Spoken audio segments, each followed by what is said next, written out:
మామిడికాయలు తీసుకొచ్చామండి. చిన్న చిన్న కాయలు వస్తున్నాయి. ఇంకా మన పచ్చడి కాయలు అయిపోయినాయి. ఇంకా ప్రస్తుతానికైతే ఇదిగోండి ఈ కాయలు వస్తున్నాయి. మామిడికాయ ముక్కలు పచ్చడి అడిగారు.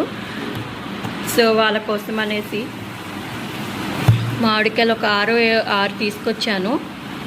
సో వీటిని శుభ్రంగా కడిగి తుడిచి పెట్టాను అన్నమాట. ఇప్పుడు మనం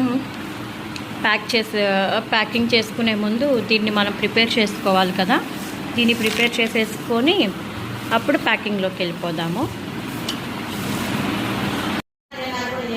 సో ముక్కలైతే ప్రిపేర్ చేసేసుకున్నామండి. దీన్ని ఇంకా మనం పచ్చడి చేసేసుకుందాము. సో మీకు పచ్చడి ఎలా చేస్తామనేది కూడా చూపిస్తాను. ఓకే, ఇలా ముక్కల పచ్చడిలే తయారు చేస్తాము. దీంట్లో ఆవాలు, ఎండుమిరపకాయలు, కొద్దిగా మెంతులు వేసి పోపు పెట్టేసామండి. ఇంగు పోపు కూడా పెట్టేసుకున్నాము. ఈరోజు ఆర్డర్ ఉందని ప్రిపేర్ చేసాము. మీకు కూడా ఎవరికైనా కావాలి అంటే స్క్రోల్ మీద కనిపిస్తున్న నెంబర్కి కాల్ చేసి ఆర్డర్ ప్లేస్ చేసుకోండి. ఓకే.